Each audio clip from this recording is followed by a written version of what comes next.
এই যে জনসভার পারমিশন নিয়ে, জনসভার পারমিশন সরকার দিয়েছিলেন পাশের একটি ময়দানে, এবং সরকারকে পরবর্তী পর্যায়ে না জানিয়ে এই দিলেন বিরোধী দলীয় নেত্রী, তিনি ওই স্থান পরিবর্তন করে তিনি এই রাস্তার মধ্যে নিয়ে আসেন, এবং এটা ছিল তার উদ্দেশ্য প্রণোদিত যে সরকারি দলকে একটা বেকায়দায় ফেলাবার জন্য তিনি এই কাজটি করেছিলেন। এবং সেই জন্য এই যে গ্রেনেড হামলাটা হয়েছিল, আমাদের বিশ্বাস তারা রাজনৈতিক উদ্দেশ্য প্রণোদিতভাবে এই গ্রেনেড হামলাটা তখন হয়েছিল। এবং সেখানে প্রথম চার্জশিট, দ্বিতীয় চার্জশিট, তৃতীয় চার্জশিট তারেক রহমানের নাম কোথাও উল্লেখ ছিল না। সাবসিকুয়েন্টলি তারেক রহমানকে আব্দুল কাহার আকুনকে দিয়ে এই মামলার মধ্যে সম্পৃক্ত করেন, এবং সম্পৃক্ত করে তাকে এই মামলায় সাজা দেওয়ার ব্যবস্থা করেন।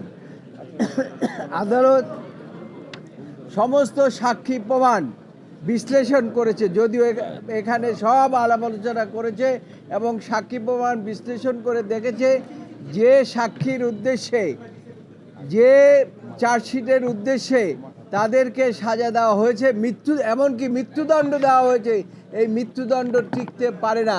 সেখানে 51 ডিএলআরের কথা বলা হয়েছে, এবং সেখানে পরিষ্কার বলা হয়েছে যে ডাইরেক্ট কোনো এভিডেন্স না থাকলে কাউকে মৃত্যুদণ্ড দেওয়া যায় না, এবং সেখানে আজীবন সাজাও দেওয়া যায় না। সেই সমস্ত দিক বিচার বিশ্লেষণ করে আদালত মনে করেছে যে এই মামলায় যারা আপিল করেছে এবং যারা আপিল করতে পারে নাই, প্রত্যেককেই খালাস দেওয়া প্রয়োজন। এবং সেই জন্যই আজকে এই মামলায়, এই 21শে আগস্ট গ্রেনেড হামলা, যে মামলাটিকে সারা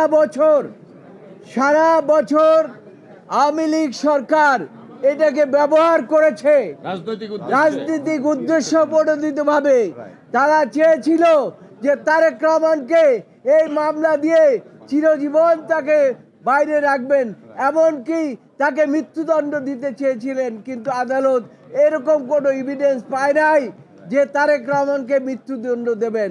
যাই হোক, শেষ পর্যন্ত আপনার বাবরকে এবং পিন্টুকে, আব্দুল সালাম পিন্টুকে মৃত্যুদণ্ড দিয়েছিলেন।